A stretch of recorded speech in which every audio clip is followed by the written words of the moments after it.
YouTube. This is vlogging attempt number 2. Apologies, I am running late and I'm packing the car. You may notice I'm wearing something a bit different. This is the first time these have been worn in over 8 years, and I honestly never thought I would wear them again. So I swore I'd never go cross country again, let alone competitively. So, oh, that keeps falling over. Oh well. It is a big day. Peanut and I are off to our very first Eventers Challenge together. Hope you guys will join us for the ride.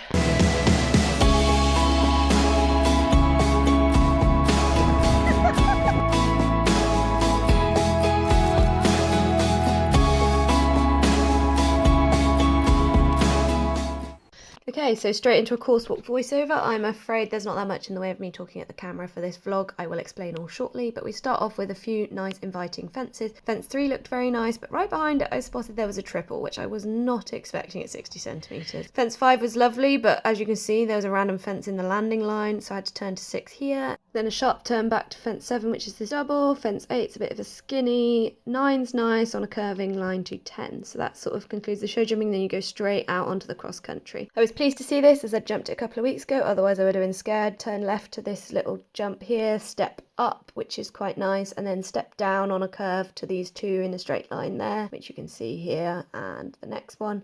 I had actually jumped these before as well, so I was feeling really confident by this point, which I wasn't expecting. Fence 7's this box. You're going away from the warm-up again at this point, but it's a straightforward fence, and then there's quite a long turn round to 8, and it's a bit tight. And then this, you go through the water and straight over that log that you see. That's the log there. And then back in the direction of the warm-up for fence 10, which is the final one, and shared with the 70. So this may be the shortest vlog ever, and I'm so sorry, because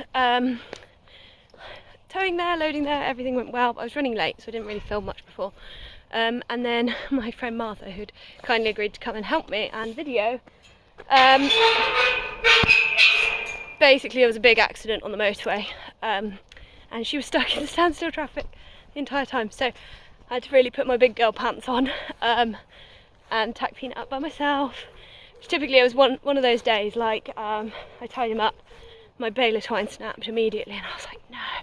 Tried to tie it back up, wasn't enough of it, didn't have a spare bit, like the bit inside the trailer is tied way out of my reach, so like I can tie Peanut up, but I couldn't get it down to tie to the outside of the trailer, so that was really stressful. So bless him, I had to tack him up like while holding him by myself, so that was quite stressful, but it was fine. He's such a good boy. He warmed up well, he was a little bit bouncy at points, but nothing bad, just keen. He's at that age where he's very aware of what other horses are doing. That's probably like our biggest barrier at the moment. And I will play the show jumping footage next. Before you see that, just know that he'd decided a pony in the warm-up looked just like Enzo, who's our companion at home. And basically he was like, I can't leave that pony, so he was screaming at it and not paying attention to any of the jumps. So that was distinctly unhelpful and not ideal. So the show jumping with 3 down, which you'll see, but yeah.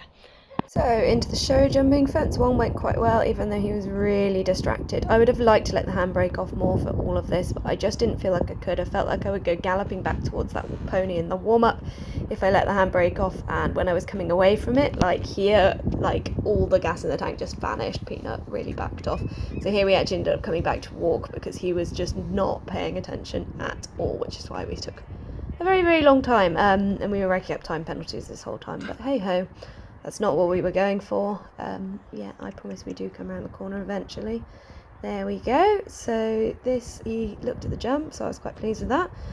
Popped that one fairly nicely. And then here we have that triple, which I mentioned before. And for this, he just wasn't looking at the jump, which is why we had 2 parts of it down. He's going directly towards that pony right there that you can see. That was the one he'd decided looked like his friend Enzo. And then here he is, still thinking about the pony, and I'm obviously trying to ride him away from it, and he's really backing off, which is why it's taking us a very long time to get to fence 5. He did, however, pop that quite sweetly, and because he was drifting back to the warm-up, the fence in the landing line wasn't a problem at all, so that was a relief. This one he backed off a little bit, but that's fine. He jumped it quite sweetly. At this point, all I really want him to do is go around and jump the things in front of him, so that was my only criteria. And then this was quite a twisty course actually, so we had to double back on ourselves a bit here to come over this double. I was also a little bit conscious the ground was quite slippery, and here you can probably hear me saying that I would like Peanut to look at the jump because he was not paying attention at all. Consequently, we had the second part down, and then I think here I'm saying this feels so chaotic, because it did. It felt really chaotic. It felt like I couldn't ride it very well, which was a bit frustrating, but it was just because he'd gone so green, which is fine. Like I said, my only criteria really was that he went over the jumps in front of him, and we may not have done it in the prettiest fashion, but he did do those things. When I came around this corner this time though, I actually felt like he had a moment where he switched on to the job, which was really nice. And then after this was the last fence. Okay, so just a little debrief. I'm in the feed room. So yeah, you've just seen the show jumping, very green. But yeah, obviously Martha was meant to be coming to video and didn't make it because she was stuck on the motorway, which was no fault of her own. Really appreciate her trying. It's just one of those things. But kindly, one of my followers on Instagram had messaged me a few weeks ago, and I'd actually forgotten all about this conversation, but she basically was like, oh, I keep my horse there, if you're there, do you want me to video? And I was like, oh, amazing, I would love that. And then I'd forgotten all about it. And then as I was halfway around my show, jumping around, I spotted her filming, and I was like, oh, you legend, I love you. And she very kindly filmed both my rounds, so that's the only reason I have any footage, so no warm-up or anything, but yeah. So Peanut was very, very, very distracted in the show jumping. He was like, oh, there's a pony that looks just like my bestie, which was fine. He's just not, he's only 5, he's only done like 3 competitions. He's just not got to that stage where he can like focus on the job yet, and I'm sure it's something that will just come with practice. I'm not worried about that.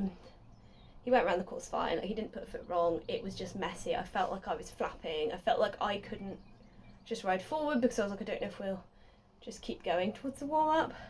But then when he did go forward, I'd then turn and he'd back right off again because we were kind of going away, so it was a bit like stop-start, which isn't the easiest thing in the world to ride. But then we basically had to go down through this little track and go out onto the cross-country, and I will share that footage now. So as I think I mentioned in the course walk, I had actually jumped most of these jumps before. So Peanut backed off this first one big time, but because I had jumped it a few weeks ago schooling with my instructor, I was like, don't you dare go and jump the jump. But he wasn't really paying attention, and then I think as I trotted along this bit here, he was still neighing for that pony. However, in this field he did focus more, so I was really pleased. Unfortunately, this next jump was the photographer's fence, and he jumped it so awkwardly, which is such a shame. I'll put the photo at the end, but up the step beautifully, down the step really nicely. I was really pleased with this section, just popped through that really nicely. It was just so polite. Like I said, I'd have liked to have got the handbrake off more, same as in the show jumping, and just ridden more forward. But I was just keen to make it a success. But this whole section I was really, really pleased with. He came around this corner really well. This was a nice box fence. I jumped the one to the right of it a couple of weeks before. I hadn't actually jumped this one, I don't think.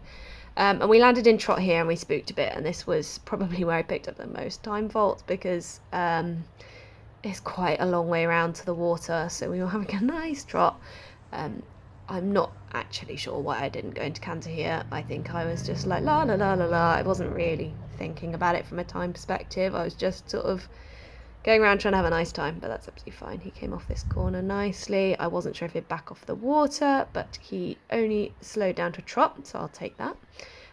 Really, really pleased with that. We got a bit of an awkward jump out over this log, but again, who cares?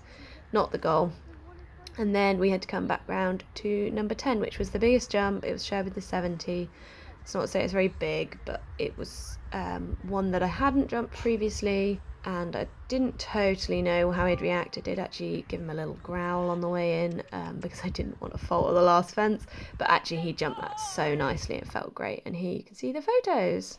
So all in all, with 3 poles down, we went clear cross country, so really happy with that.